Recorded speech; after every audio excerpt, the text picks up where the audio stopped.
नमस्कार। कभी सोचा है कि हमेशा शिकायत करते रहने और बिना सोचे समझे फैसले लेने का नतीजा क्या होता है? आज हम एक ऐसे ही गधे की दो बड़ी दिलचस्प कहानियों पर नजर डालेंगे जिनसे हमें जिंदगी के कुछ बहुत जरूरी सबक सीखने को मिलते हैं। तो चलिए शुरू करते हैं। तो ये है हमारी कहानी का हीरो, एक ऐसा गधा जो अपनी जिंदगी से हमेशा नाखुश रहता है और जिसका कह सकते हैं फुल टाइम जॉब है शिकायत करना। और यही नाखुशी हमारी दोनों कहानियों की जड़ है। आज का हमारा सफर कुछ ऐसा रहेगा। सबसे पहले हम अपने मेन कैरेक्टर को थोड़ा और जानेंगे, फिर उसकी जिंदगी के दो मजेदार किस्सों को समझेंगे और आखिर में देखेंगे कि इन दोनों से हमें क्या दोहरा सबक मिलता है।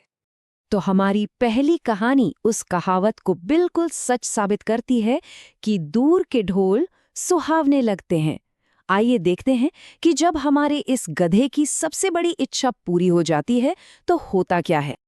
अब ये गधा रोज रोज इतनी शिकायतें करता था, इतनी प्रार्थना करता था कि एक दिन भगवान को खुद उसके सामने आना पड़ा और उन्होंने गधे को एक वरदान मांगने का मौका दिया। लेकिन ठहरिए, हमारा गधा इतना भी भोला नहीं था। उसने तुरंत यकीन नहीं किया। उसने भगवान को परखने के लिए एक बड़ा ही अजीब सवाल पूछ लिया, जिससे पता चलता है कि दिमाग तो उसमें भी था। और जब भगवान ने अपनी ताकत का सबूत दे दिया तो गधे ने कुछ और नहीं मांगा, न पैसा न शोहरत। उसकी बस एक ही सीधी साधी इच्छा थी, इस मेहनत वाली जिंदगी से छुटकारा पाना और स्वर्ग में आराम करना। शुरू शुरू में तो सब बढ़िया था। स्वर्ग वाकई स्वर्ग जैसा था। हरी हरी घास, कोई काम धाम नहीं, सिर्फ आराम। पर कुछ ही दिनों में उसे अकेलापन खाने लगा और अपने दोस्तों की याद आने लगी। तो उसने भगवान से विनती की कि उसके दोस्तों को भी स्वर्ग में बुला लिया जाए। और बस यहीं से कहानी में असली ट्विस्ट आता है। दोस्त आए तो खुशी तो आई, पर साथ में आया उनका वो फेमस ढेंचू ढेंचू वाला गाना, जिसने स्वर्ग की शांति में पूरी तरह से खलल डाल दिया। फिर आया वो पल जहां एक फैसला होना था। भगवान ने एक सीधी और साफ चेतावनी दी, अगर स्वर्ग में रहना है तो चुपचाप रहना होगा। ये आखिरी वार्निंग है।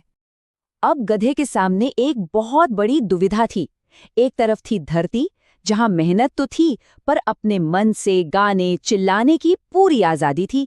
और दूसरी तरफ था स्वर्ग का आराम, पर वहां खामोशी की शर्त थी। आखिर में गधे ने अपना फैसला ले लिया। उसे लगा कि ये नकली आराम से तो कहीं बेहतर उसकी अपनी आवाज, उसकी आजादी है। पर कहानी का सबसे बड़ा मोड़ तो अब आया, जब उसकी आंख खुली तो पता चला कि ये सब सिर्फ एक सपना था। एक ऐसा सपना जिसने उसे अपनी असली जिंदगी की कीमत समझा दी। तो ये तो थी पहली कहानी। अब चलते हैं हमारी दूसरी केस स्टडी की तरफ। ये कहानी हमें सिखाती है कि बिना सच्चाई जाने सिर्फ अंदाजे पर काम करने के कितने बड़े खतरे हो सकते हैं। इस कहानी में हमारा गधा आराम तो कर रहा है, पर उसका दिमाग है कि दौड़ रहा है। वो एक ऐसी काल्पनिक मुसीबत के बारे में सोच सोच कर परेशान हो रहा है जो अभी तक हुई भी नहीं है। मतलब जिसे कहते हैं ओवर थिंकिंग।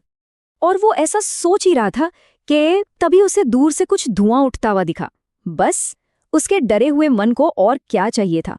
उसने फौरन मान लिया कि उसका सबसे बुरा डर सच हो गया है। वो बुरी तरह घबरा गया। वो घबराहट में पूरे जंगल को सिर पर उठाने के लिए दौड़ पड़ा। सबको चिल्ला चिल्लाकर बताने लगा, लेकिन जरा एक पल रुकिए और सोचिए, क्या जो वो सोच रहा था वो सच था? क्या सच में आग लगी थी? यहाँ पर हमें दो बिल्कुल अलग तरह के रिएक्शन देखने को मिलते हैं।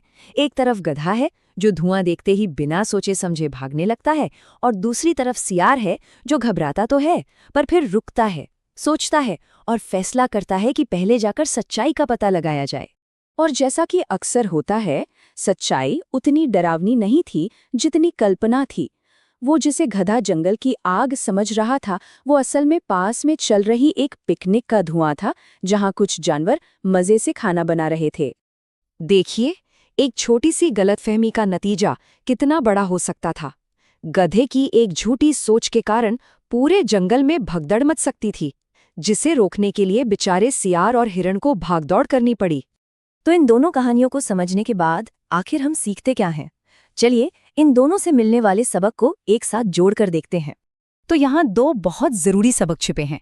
पहला ये कि जो हमारे पास है हमें उसकी कदर करनी चाहिए, क्योंकि जिसे हम बेहतर समझ रहे होते हैं हो सकता है उसकी कोई ऐसी कीमत हो जो हमें पता ही ना हो। और दूसरा सबक ये कि सच्चाई जाने बिना कोई भी कदम नहीं उठाना चाहिए, क्योंकि गलत अंदाजे सिर्फ बेवजह की घबराहट और कियोस पैदा करते हैं। वैसे दूसरी कहानी में गधे का जो बर्ताव था ना, साइकोलॉजी में उसे एक बहुत ही दिलचस्प नाम दिया गया है, कॉन्फर्मेशन बायस। इसका सीधा सा मतलब ये है कि हम अक्सर उन बातों पर ज्यादा ध्यान देते हैं जो हमारी पहले से बनी हुई सोच से मेल खाती हैं। गधे के मन में पहले से आग का डर बैठा हुआ था, और जैसे ही उसे धुआं दिखा, उसने उसे अपने डर का सबूत मान लिया। उसने ये सोचा ही नहीं कि धुएं की कोई और वजह भी हो सकती है। मतलब दिमाग सबूत नहीं ढूंढता, दिमाग अपनी बात का सबूत ढूंढता है। और ये कहानी हमें इसी सवाल के साथ छोड़ जाती है, क्या हम भी कभी-कभी इस गधे की तरह नहीं सोचते? क्या हम भी अक्सर किसी बेहतर चीज की तलाश में उस चीज की कीमत भूल जाते हैं जो हमारे पास पहले से है? या फिर अपने मन में बैठे किसी डर के आधार पर जल्दबाजी में किसी नतीजे पर पहुंच जाते हैं? ये एक ऐसा सवाल है जिस पर हम सभी को सोचने की जरूरत है।